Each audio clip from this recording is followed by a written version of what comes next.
Hi everyone, welcome back. It's Moa, aka Swedish Whiskey Girl, and today we're here with a single malt from Method and Madness. So this lovely whiskey that I have here is a 14-year-old that has been matured in ex-bourbon casks. It sits at 46% ABV and it's also been finished in French Limousin oak casks.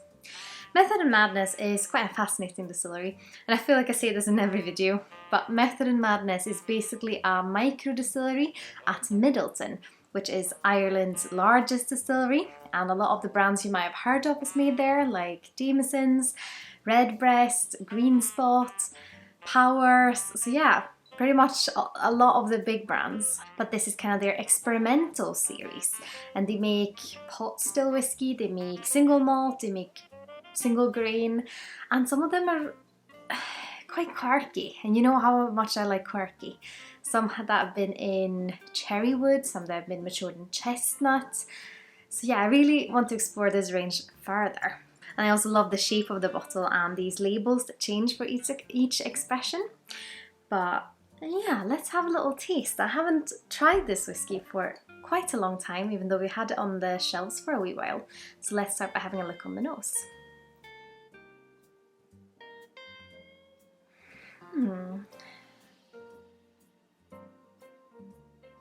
It's quite fruity, like red apples, quite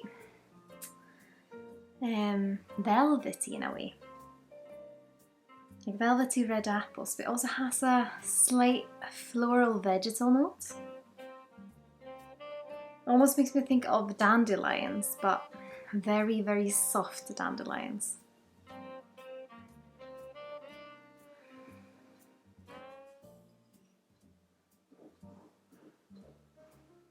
It does have a lovely nose. It's a touch of floral notes, but I think primarily that fruity red apple note. That feels quite juicy and quite big.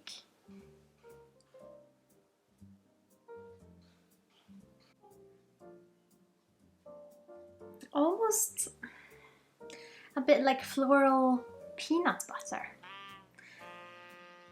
It doesn't really have a nuttiness, but it has like an oily sweetness, which makes me think of peanut butter rather than peanuts. Because peanuts sometimes feels quite sweet and oily in a way. It does have a bit of a unique nose to it, which makes it a little bit difficult to tell exactly what it is. But it might just be that it's this mixture of kind of peanut butter, the red apple, the dandelion, and this weird sweetness.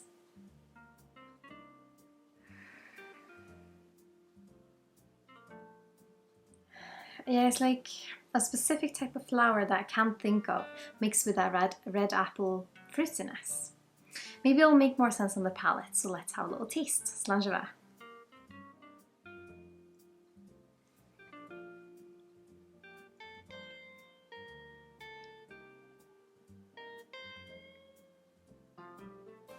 Quite smooth and easygoing, but it does have a spice to it, like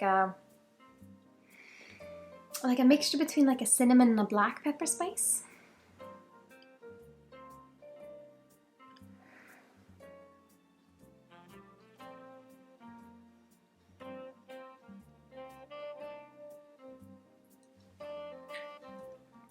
A bit like a vegetal ice cream note. Again, I know I've said that note before, but it's... No, I actually think it was oaky ice cream last time. This is more like vegetal ice cream. Where, if that was a nice thing... Well, definitely that red apple sweetness, fruitiness still.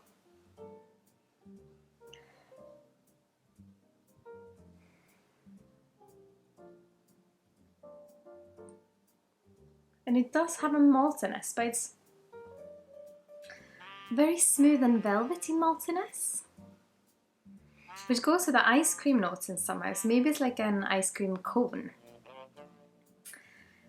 Maybe, yeah, because it's often not that dry, and this isn't dry.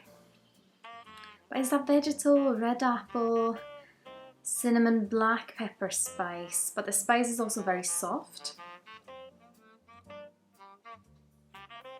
So it's an interesting one because I do think it's quite unique.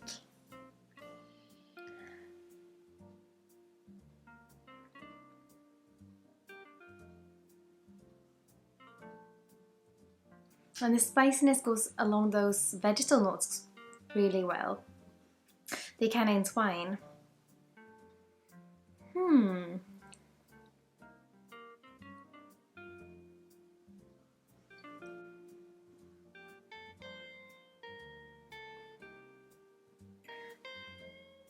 It's almost like that red apple note with the spices might be coming from the French oak casks. But it's difficult to say because they're not very separate. Like everything kind of comes together. The nose has changed now. It has these wonderful pear candy notes. Almost like there's a Swedish ice cream called Piggelin, which is an ice lolly that is pear flavoured, and that's what this reminds me of. Yeah, it's very estery. Sometimes I wish I had a perfume that was like this, that just captured all those pear notes, because sometimes you just want to be like a little pear candy, and it's one of the notes that they make me feel a bit giddy and a bit excited when I find it, because it's a note that I know that I'm pretty much always gonna like.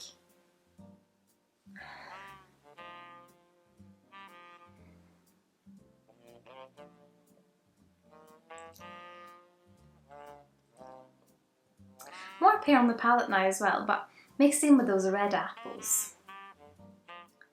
I mean, I think this is a lovely taste. Yeah, I think quite easy going for lots of people. It's quite a fruity treat.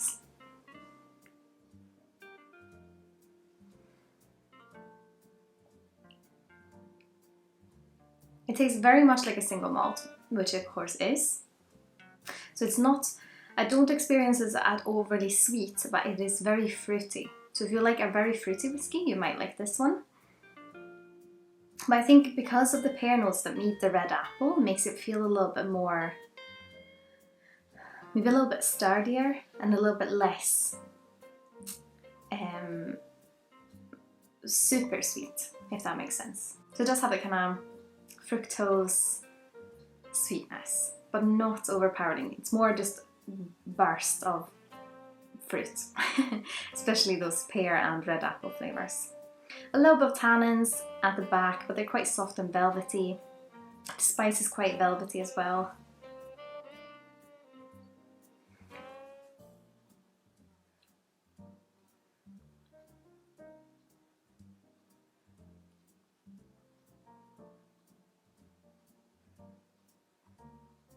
Yeah, definitely very pleasant. But I would of course love to hear what you think. Have you tried any of the Method and Madness whiskies? Have you tried this 14-year-old single malt? Or have you perhaps tried any of the other ones? I'd love to hear if you have any recommendations for me, or to hear which one is your favourite. And if you like what I'm doing here on YouTube and my other social channels, I'd be absolutely over the moon if you consider using my affiliate links the next time you're shopping with either Master Malt, the Whisky Exchange, or the Scotch Malt Whisky Society. All the information is of course in the description here below, as well as links to my website, my Teespring shop, my Instagram and my Patreon if you're curious about that. And as always, a massive thank you to my wonderful supporters on Patreon. You guys are amazing and I'm so grateful you want to continue to support me on my whiskey journey. But I hope you all had an absolutely wonderful day. Sláinte Skål.